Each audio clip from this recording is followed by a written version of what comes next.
नमस्कार जोजोलपा नेपाल भाषा एकेडेमीका निम्ति अनक मिडियाको प्रस्तुति नेवा एफएम 106.6 मेगाहर्ज र कीर्तिपुर नगरपालिकाद्वारा सञ्चालित रेडियो शिक्षा कार्यक्रममा म नेपाल एपिएफ स्कुलको सामाजिक विषयको शिक्षक नारायण प्रसाद खतिवडा तपाईहरूलाई हार्दिक स्वागत तथा अभिवादन गर्दछु। यो कार्यक्रम हरेक हप्ता बिहीबारका दिन बिहान 9 बजे प्रसारण भइरहेको छ र अबको आधी घण्टा म यहाँहरूसँगै सिकाइ सहजीकरणको लागि उपस्थित भएको छु। विद्यार्थी भाइ बहिनीहरू, आज पनि म कक्षा 9 को सामाजिक अध्ययन विषय लिएर यहाँहरू समक्ष उपस्थित भएको छु। विद्यार्थी भाइ बहिनीहरू, गत हप्ता हामीले इकाइ 5 अन्तर्गत संविधान सभा भनेको के हो, नेपालमा संविधान सभाको किन आवश्यकता परेको थियो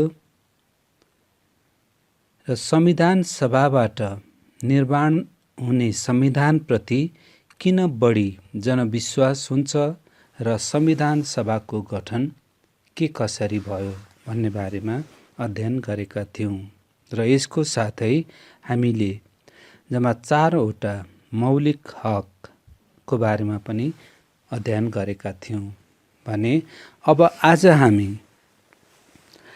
इकाइ 5 पाठ 4 मौलिक हक भन्ने शीर्षकबाट बाँकी रहेका मौलिक हकहरूको बारेमा अध्ययन गरौँ है त। भाइ बहिनीहरू, हामीले अघिल्लो हप्ता पनि भनिसकेका थियौं, सम्मानजनक रूपमा बाँच्न पाउने, मर्यादित जीवनयापन गर्ने र कुनै राष्ट्रको नागरिक भई बसोबास गरेको नाताले व्यक्तिलाई प्राप्त हुने आधारभूत अधिकारलाई नै मौलिक हक भनिन्छ। मौलिक हक राष्ट्रको मूल कानुन संविधानले नै प्रत्याभूत गर्ने गरेको हुन्छ। यसमा मानव अधिकार जस्तो विश्वव्यापकता हुँदैन अनि मौलिक हकको व्यवस्था राष्ट्रको संवैधानिक व्यवस्था अनुसार फरक राष्ट्रहरूको फरक मौलिक हकको व्यवस्था गरेका हुन्छन्। भाइ बहिनीहरू, नेपालको अन्तरिम संविधान 2063 ले संविधानको भाग 3 मा विगतको संविधानमा प्रत्याभूत गरिएका मौलिक हकहरूमा थप गरी मौलिक हकको व्यवस्था गरेको थियो भने नेपालको संविधान 2072 को भाग 3 र धारा 16 देखि 46 सम्म मौलिक हकको व्यवस्था गरिएको छ र जस अन्तर्गत पहिलो मौलिक हक छ सम्मानपूर्वक बाँच्न पाउने हक, जुन हामीले अघिल्लो हप्ता पनि गरिसकेका छौं। त्यस्तै दोस्रो मौलिक हक छ स्वतन्त्रताको हक, यो पनि हामीले अघिल्लो हप्ता नै पढिसकेका छौं। त्यस्तै तेस्रो हक छ समानताको हक, यसलाई पनि हामीले अघिल्लो हप्ता पढिसकेका छौं भाइ बहिनीहरू। र अर्को सञ्चारको हक। यो 4 वटा हकहरू हामीले अघिल्लो हप्ता पनि अध्ययन गरिसकेका छौं र अब आज हामी न्याय सम्बन्धी हकबाट आजको कक्षा सुरु गरौँ है त। विद्यार्थी भाइ बहिनीहरू, कुनै पनि व्यक्तिलाई पक्राउ भएको कारण सहितको सूचना नदिई थुनामा राखिने छैन। पक्राउ गरिएको व्यक्तिलाई पक्राउ भएको समयबाट बाटाको म्याद बाहेक 24 घण्टाभित्र मुद्दा हेर्ने अधिकारी समक्ष उपस्थित गराउनुपर्ने हुन्छ। पक्राउमा परेका व्यक्तिलाई पक्राउ परेको समयदेखि नै आफूले रोजेको कानुन व्यवसायीसँग सल्लाह लिन पाउने तथा कानुन व्यवसायीद्वारा पूर्वपक्ष गर्ने हक हुनेछ। त्यस्तो व्यक्तिले आफ्नो कानुन व्यवसायीसँग गरेको परामर्श र निजले दिएको सल्लाह गोप्य रहनेछ भनी उल्लेख गरिएको छ, जसलाई न्याय सम्बन्धी हक भनिन्छ। भाइ-बहिनीहरू, त्यस्तै अर्को मौलिक हक छ अपराध पीडितको हक। अपराध पीडितलाई आफू पीडित भएको मुद्दाको अनुसन्धान तथा कारबाही सम्बन्धी जानकारी पाउने हक हुनेछ। अपराध पीडितलाई कानुन बमोजिम सामाजिक पुनर्स्थापना र क्षतिपूर्ति सहितको न्याय पाउने हक हुनेछ। त्यस्तै अर्को मौलिक हक छ यातना विरुद्धको हक। विद्यार्थी भाइ-बहिनीहरू, पक्राउ परेको र थुनामा रहेको व्यक्तिलाई शारीरिक वा मानसिक यातना दिइने वा निजसँग निर्मम, अमानवीय र अपमानजनक व्यवहार नगरिने र त्यस्ता कार्य भएमा कानुनद्वारा दण्डनीय हुनेछ र त्यस्तो व्यवहार गरिएको व्यक्तिलाई कानुनले निर्धारण गरे बमोजिमको क्षतिपूर्ति दिइने व्यवस्था यस हकमा गरिएको छ। त्यस्तै अर्को हक छ भाइ-बहिनीहरू निवारक नजरबन्द विरुद्धको हक। नेपालको सार्वभौम सत्ता, भौगोलिक अखण्डता वा सार्वजनिक शान्ति एवं व्यवस्थामा तत्काल खलल पर्ने पर्याप्त आधार नभई कसैलाई पनि निवारक नजरबन्दमा राखिने छैन। निवारक नजरबन्दमा रहेको व्यक्तिका स्थितिका बारेमा निजको परिवारका सदस्य वा नजिकको नातेदारलाई कानुन बमोजिम तत्काल जानकारी दिनुपर्ने छ। निवारक नजरबन्द राख्ने अधिकारीले कानुन विपरीत वा बदनियतपूर्वक कसैलाई नजरबन्द राखेमा नजरबन्द रहेको व्यक्तिले कानुनमा तोकिए बमोजिम क्षतिपूर्ति पाउनेछ। त्यस्तै भाइ-बहिनीहरू, अर्को मौलिक हक छ छुवाछुत तथा जातीय भेदभाव विरुद्धको हक। विद्यार्थी भाइ-बहिनीहरू, कुनै पनि व्यक्तिलाई निजको उत्पत्ति, जात, जाति, समुदाय, पेशा, व्यवसाय वा शारीरिक अवस्थाको आधारमा कुनै पनि निजी तथा सार्वजनिक स्थानमा कुनै प्रकारको छुवाछुत वा भेदभाव नगरिने कुरा यस हकमा उल्लेख गरिएको छ।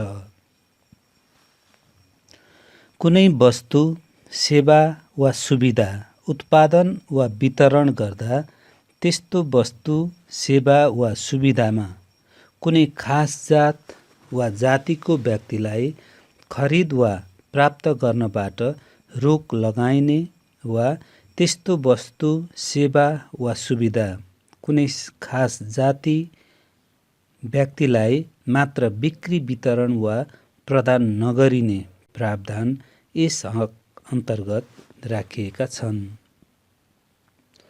सबै प्रकारका छुवाछुत तथा भेदभावजन्य कार्य गम्भीर सामाजिक अपराधका रूपमा कानुन बमोजिम दण्डनीय हुनेछन्। त्यस्तो कार्यबाट पीडित व्यक्तिलाई कानुन बमोजिम क्षतिपूर्ति पाउने हक हुनेछ भनी छुवाछुत तथा जातीय भेदभाव विरुद्धको हकमा उल्लेख गरिएको छ। त्यस्तै भाइ-बहिनीहरू, अर्को हक छ सम्पत्तिको हक। प्रत्येक नागरिकलाई कानुनको अधीनमा रही सम्पत्ति आर्जन गर्ने, भोग गर्ने, बेचबिखन गर्ने, व्यावसायिक लाभ प्राप्त गर्ने र सम्पत्तिको अन्य कारोबार गर्ने हक हुनेछ। तर राज्यले व्यक्तिको सम्पत्तिमा कर लगाउन र प्रगतिशील करको मान्यता अनुरूप व्यक्तिको आयमा कर लगाउन सक्नेछ। त्यस्तै अर्को हक छ धार्मिक स्वतन्त्रताको हक। धर्ममा आस्था राख्ने प्रत्येक व्यक्तिलाई आफ्नो आस्थाअनुसार धर्मको अवलम्बन गर्ने, अभ्यास गर्ने र संरक्षण गर्ने स्वतन्त्रता हुनेछ। प्रत्येक धार्मिक सम्प्रदायलाई धार्मिक स्थल तथा धार्मिक गुठी सञ्चालन गर्ने हक हुनेछ र एक धर्मबाट अर्को धर्ममा बाध्यतावश अथवा दबावमा धर्म परिवर्तन गर्नलाई दबाब दिने व्यक्तिलाई कानुन अनुसारको कारबाही हुनेछ भनी धार्मिक स्वतन्त्रताको हकमा उल्लेख गरिएको छ। त्यस्तै भाइ बहिनीहरू अर्को हक छ सूचनाको हक। प्रत्येक नागरिकलाई आफ्नो वा सार्वजनिक सरोकारको कुनै पनि विषयको सूचना माग्ने र पाउने हक हुनेछ, तर कानुन बमोजिम गोप्य राख्नुपर्ने सूचनाको जानकारी दिन कसैलाई बाध्य पारिने छैन। अर्थात् गोप्य सूचना भने नदिइन पनि सकिने भनी सूचनाको हकमा उल्लेख छ। त्यस्तै अर्को हक छ गोपनीयताको हक। विद्यार्थी भाइ बहिनीहरू कुनै पनि व्यक्तिको जीव, आवास, सम्पत्ति, लिखत, तथ्याङ्क, पत्राचार र चरित्र सम्बन्धी विषयको गोपनीयता कानुन बमोजिम बाहेक अनतिक्रम्य हुनेछ भनी उल्लेख गरिएको छ। त्यस्तै भाइ बहिनीहरू अर्को हक छ शोषण विरुद्धको हक।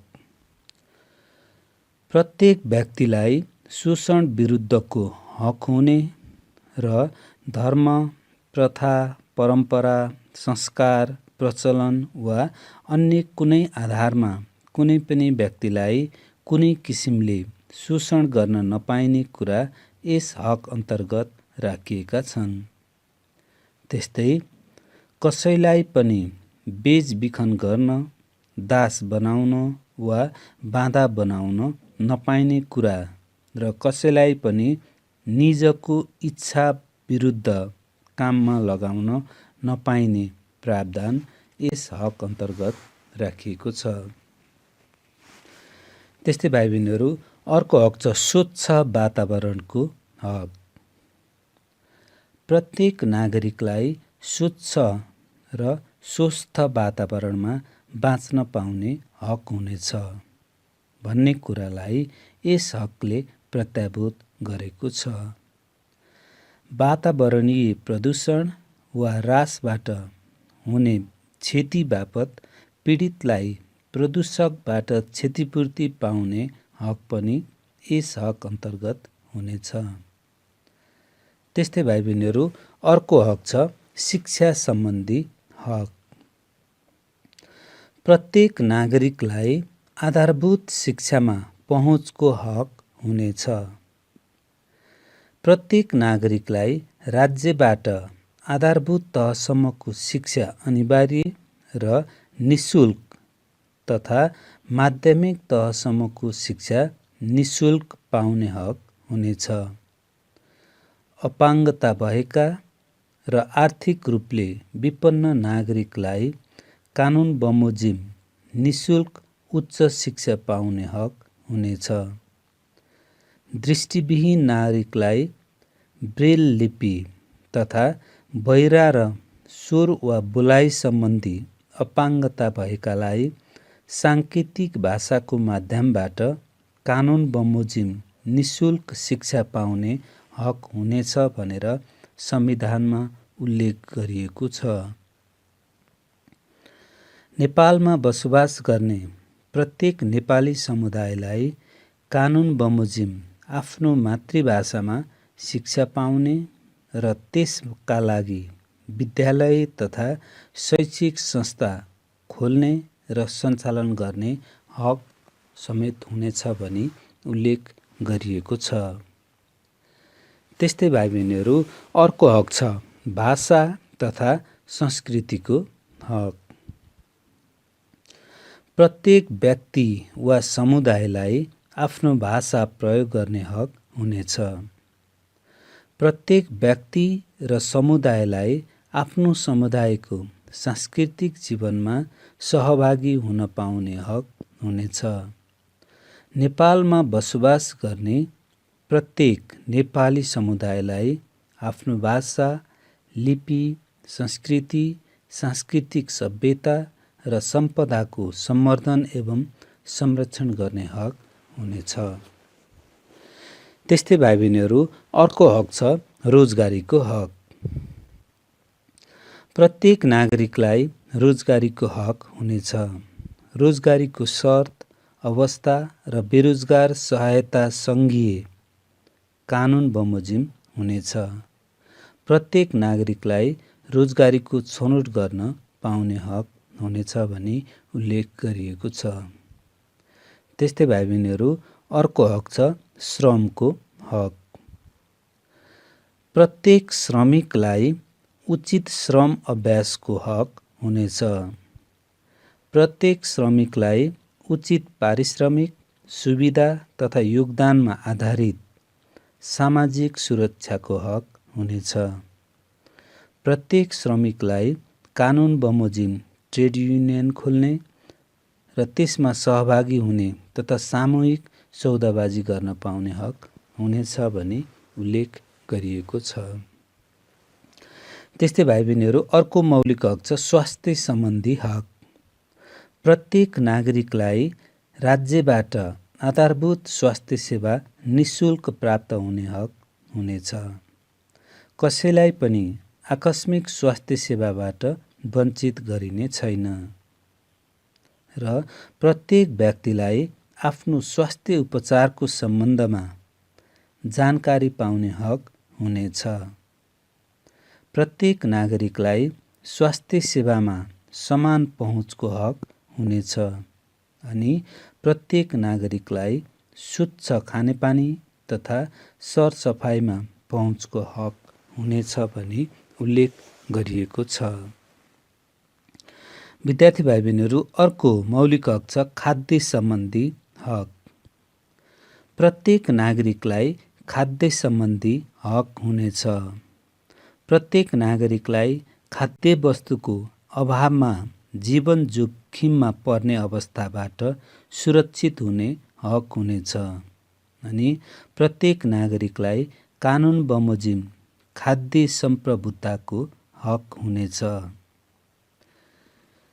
र अर्को मौलिक हक छ आवासको हक। भाइ बहिनीहरू प्रत्येक नागरिकलाई उपयुक्त आवासको हक हुनेछ। कानुन बाहेक कुनै पनि नागरिकलाई निजको स्वामित्वमा रहेको वासस्थानबाट हटाइने वा अतिक्रमण गरिने छैन भनी उल्लेख गरिएको छ। त्यस्तै भाइ बहिनीहरू अर्को मौलिक हक छ महिलाको हक। प्रत्येक महिलालाई लैङ्गिक भेदभाव बिना समान वंशीय हक हुनेछ। प्रत्येक महिलालाई सुरक्षित मातृत्व र प्रजनन स्वास्थ्य सम्बन्धी हक हुनेछ। महिला विरुद्ध धार्मिक, सामाजिक, सांस्कृतिक, परम्परा, प्रचलन वा अन्य कुनै आधारमा शारीरिक, मानसिक, यौनजन्य, मनोवैज्ञानिक वा अन्य कुनै किसिमको हिंसाजन्य कार्य वा शोषण गरिने छैन। त्यस्तो कार्य बमोजिम दण्डनीय हुनेछ र पीडितलाई कानुन बमोजिम क्षतिपूर्ति पाउने हक हुनेछ। अनि अर्को मौलिक हक छ बालबालिकाको हक। प्रत्येक बालबालिकालाई आफ्नो पहिचानसहित नामकरण र जन्मदर्ताको हक हुनेछ। प्रत्येक बालबालिकालाई परिवार र राज्यबाट शिक्षा, स्वास्थ्य, पालनपोषण, उचित स्याहार, खेलकुद, मनोरञ्जन तथा सर्वाङ्गीण व्यक्तित्व विकासको हक हुनेछ भन्ने कुरालाई वर्तमान संविधानले प्रत्याभूत गरेको छ। प्रत्येक बालबालिकालाई प्रारम्भिक बाल विकास तथा बाल सहभागिताको हक हुनेछ। कुनै पनि बालबालिकालाई कल कारखाना, खानी वा यस्तै अन्य जोखिमपूर्ण काममा लगाउन पाइने छैन। कुनै पनि बालबालिकालाई बालविवाह, गैर कानुनी ओसार पसार र अपहरण गर्न वा बन्धक राख्न पाइने छैन भनी उल्लेख गरिएको छ। त्यस्तै भाइ बहिनीहरू, अर्को हक छ दलितको हक। राज्यका सबै निकायहरूमा दलितलाई समानुपातिक समावेशी सिद्धान्तका आधारमा सहभागी हुने हक हुनेछ। सार्वजनिक सेवा लगायतका रोजगारीका अन्य क्षेत्रमा दलित समुदायको सशक्तिकरण, प्रतिनिधित्व र सहभागिताका लागि कानुन बमोजिम विशेष व्यवस्था गरिनेछ। दलित विद्यार्थीलाई प्राथमिकदेखि उच्च शिक्षासम्म कानुन बमोजिम छात्रवृत्तिसहित निःशुल्क शिक्षाको व्यवस्था गरिनेछ। प्राविधिक र व्यावसायिक उच्च शिक्षामा दलितका लागि कानुन बमोजिम विशेष व्यवस्था गरिनेछ। दलित समुदायलाई स्वास्थ्य र सामाजिक सुरक्षा प्रदान गर्न कानुन बमोजिम विशेष व्यवस्था गरिनेछ। त्यस्तै दलित समुदायलाई आफ्नो परम्परागत पेसा, ज्ञान, सिप र प्रविधिको प्रयोग, संरक्षण र विकास गर्ने हक हुनेछ। भने राज्यले दलित समुदायका परम्परागत पेसासँग सम्बन्धित आधुनिक व्यवसायमा उनीहरूलाई प्राथमिकता दिई त्यसका लागि आवश्यक पर्ने सिप र स्रोत उपलब्ध गराउनेछ। राज्यले भूमिहीन दलितलाई कानुन बमोजिम एकपटक जमिन उपलब्ध गराउनु पर्नेछ भनी उल्लेख गरिएको छ। भने अर्को हक छ ज्येष्ठ नागरिकको हक। भाइ बहिनीहरू, ज्येष्ठ नागरिकलाई राज्यबाट विशेष संरक्षण र सामाजिक सुरक्षाको हक हुनेछ भनी उल्लेख गरिएको छ। त्यस्तै अर्को हक छ सामाजिक न्यायको हक। सामाजिक रूपले पछाडि परेका महिला, दलित, आदिवासी जनजाति, मधेसी, थारू, अल्पसंख्यक, अपाङ्गता भएका व्यक्ति, सीमान्तकृत मुस्लिम, पिछडा वर्ग, लैङ्गिक तथा यौनिक अल्पसंख्यक, युवा, किसान, श्रमिक, उत्पीडित र पिछडिएको क्षेत्रमा नागरिक तथा आर्थिक रूपले विपन्न खस आर्यलाई समावेशी सिद्धान्तका आधारमा राज्यको निकायमा सहभागिताको हक हुनेछ। आर्थिक रूपले विपन्नता, लोपोन्मुख समुदायका नागरिकको संरक्षण, उत्थान, सशक्तिकरण र विकासका लागि शिक्षा, स्वास्थ्य, आवास, रोजगारी, खाद्यान्न र सामाजिक सुरक्षाको विशेष अवसर तथा लाभ पाउने हक हुनेछ। अपाङ्गता भएका नागरिकलाई विविधता पहिचानसहित मर्यादा र आत्मसम्मानपूर्वक जीवनयापन गर्न पाउने र सार्वजनिक सेवा तथा सुविधामा समान पहुँचको हक हुनेछ। प्रत्येक किसानलाई कानुन बमोजिम कृषि कार्यका लागि भूमिमा पहुँच, परम्परागत रूपमा प्रयोग र अवलम्बन गरिएको स्थानीय बिउ बिजन र कृषि प्रजातिको छनौट र संरक्षणको हक हुनेछ।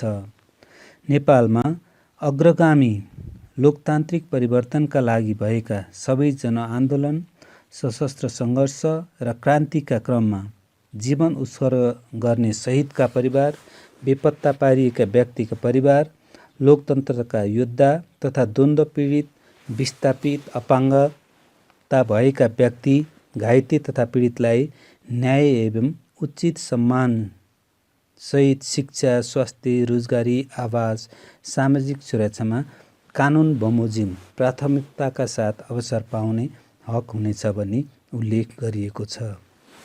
त्यस्तै भाइ बहिनीहरू, अर्को हक छ सामाजिक सुरक्षाको हक। आर्थिक रूपले विपन्न, अशक्त र असहाय अवस्थामा रहेका, असहाय, एकल महिला, अपाङ्गता भएका बालबालिका, आफ्नो हेरचाह आफै गर्न नसक्ने लोपोन्मुख जातिका नागरिकलाई कानुन बमोजिम सामाजिक सुरक्षाको हक हुनेछ। त्यस्तै अर्को मौलिक हक छ उपभोक्ताको हक। प्रत्येक उपभोक्तालाई गुणस्तरीय वस्तु वा सेवा प्राप्त गर्ने हक हुनेछ। गुणस्तरहीन वस्तु र सेवाबाट क्षति पुगेको व्यक्तिलाई कानुन बमोजिम क्षतिपूर्ति पाउने हक हुनेछ भने अर्को हक छ देश निकाला विरुद्धको हक। कुनै पनि नागरिकलाई देश निकाला गरिने छैन भने र अन्तिम हक छ धारा 46 मा भागद्वारा प्रदत्त हकको प्रचलनका लागि धारा 133 देखि 144 मा लेखी बमोजिम संवैधानिक उपचार पाउने हक हुन्छ भनी उल्लेख गरिएको छ। भाइ बहिनीहरू, हामीले जम्मा 31 वटा मौलिक हकको बारेमा अध्ययन गर्यौं। तपाईहरुले बुझ्नुभयो त? अवश्य नि। विद्यार्थी भाइ बहिनीहरू, प्राविधिक मित्रबाट आजको निर्धारित समय समाप्त भएको संकेत प्राप्त भइसकेको छ। त्यसकारण म आजको पाठ यही अन्त्य गर्ने अनुमति चाहन्छु। आजको यस कार्यक्रममा प्राविधिक कक्षबाट सहयोग पुर्याउनु हुने प्राविधिक मित्रलाई विशेष धन्यवाद दिँदै आगामी हप्ता यही समय र यही बार पुनः भेट्ने बाचाका साथ म नारायण प्रसाद खतिवडा बिदा माग्छु। स्वस्थ रहनुहोस्, सुरक्षित रहनुहोस्। यहाँहरूको दिन शुभ रहोस्। धन्यवाद।